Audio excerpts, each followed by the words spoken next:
and my next guest is one of my regulars. He is on hand to give us some support and some advice, and I think we certainly need it right now. We're making a difference. As I say, good afternoon to psychotherapist Noel McDermott. Happy New Year to you, Noel.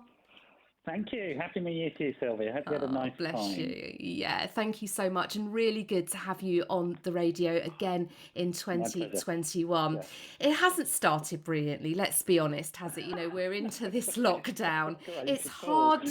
it's so hard to be positive, isn't it? And I know that you've given us some really valuable advice over the last year about the kinds of things that we can do to certainly lift our spirits, lift our mental health, and maybe look for the positives in what's going on. But with certainly schools particularly being an issue at the moment, and in fact in around about 20 minutes or so I'm going to be chatting to Dr. Amanda Gummer, who's coming on. She's a child research psychologist, and I'm sure will back up many of the things that you'll be saying. But right now the kids don't know if they're coming or going, the teachers don't know if they're coming or going, the parents don't know if they're coming or going. Where do they even start to square this circle? Well, look, what's happening with kids at the moment is important. At this point, we're not damaging children, but if it goes on, i.e. keeping them out of school, we want to get kids back to school.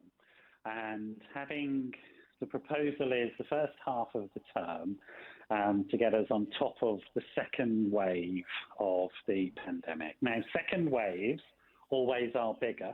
And if you think about what's going on at the moment, we're actually not doing too badly in terms of managing the second wave, because you'd expect it to be at least double the size of the first wave, and it's not like that. So although it's worrying, what we're doing is really important. And it's really important that people have that sort of reality check on what's going on at the moment, what's going on. So in terms of parents, they're at home potentially furloughed or working from home and trying once again to homeschool. My son's girlfriend is a primary school teacher, and I Yeah, was chatting to her on Monday evening, and she was saying, you know, because it all happened very kind of 11th hour, didn't it, Noel, with yeah, this decision absolutely, with yeah. schools. And she was saying to me, just as an example to demonstrate, she said, you know, she's got to go into the school because she has 12 children who are either on some kind of needy list or are the children of key workers and they need to be in school. Yeah. But equally, she also has to remotely teach the rest of the class as well. That's Yeah. no mean feat. And what about the mental health of these parents?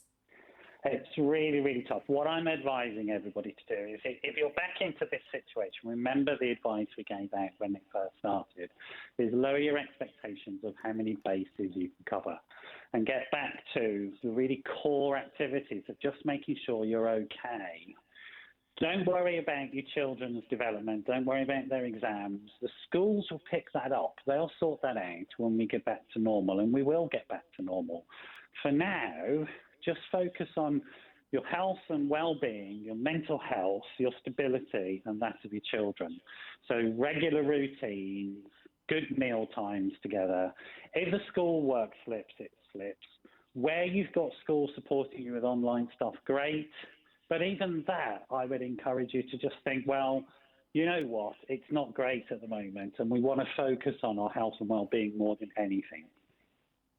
So, is it important essentially that we take one day at a time?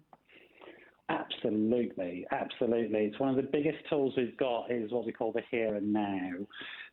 We need to plan for the future just because we're adults and grown up and stuff like that. So we need to make sure we've got enough money in the bank to pay the bills and all that sort of stuff. But in terms of protecting our sort of emotional well-being, staying very much in the here and now, day by day, is the way you get through these types of situations. And also telling yourself it will be okay. I'm not talking about toxic positivity there. That's a different thing altogether. But being able to have a sense in which essentially this will all work out and it will be okay. And the reason why we know that is because it's not the first pandemic the human race has gone through. And it's not the first lockdown we've gone through. This is our second or third, I don't know what you would say, but we've managed it so far, haven't we? And we've got through it, and we will get through this. You're so right, and it is incredible how through adversity we find our way, and actually we end up with so many good things that come out of it. And when I get people like you on that give us such positive messages, I'm sure that if it lifts me, and I don't have school age children anymore, mine's 26, I don't have to worry about that. But a lot of people do. And if it makes me feel positive, I'm sure it does to many of our listeners as well. And as I say, we'll chat to our child research psychologist, Dr. Amanda Gummer, in the next hour. Noel, love having you on the programme. We'll get you back on in a couple of months. Let's see how we're doing then. In the meantime, you Brilliant. stay safe and well. Thank Have a you great so day, much. mate. Thank Bye-bye. you. Thanks. That's Noel McDermott, psychotherapist.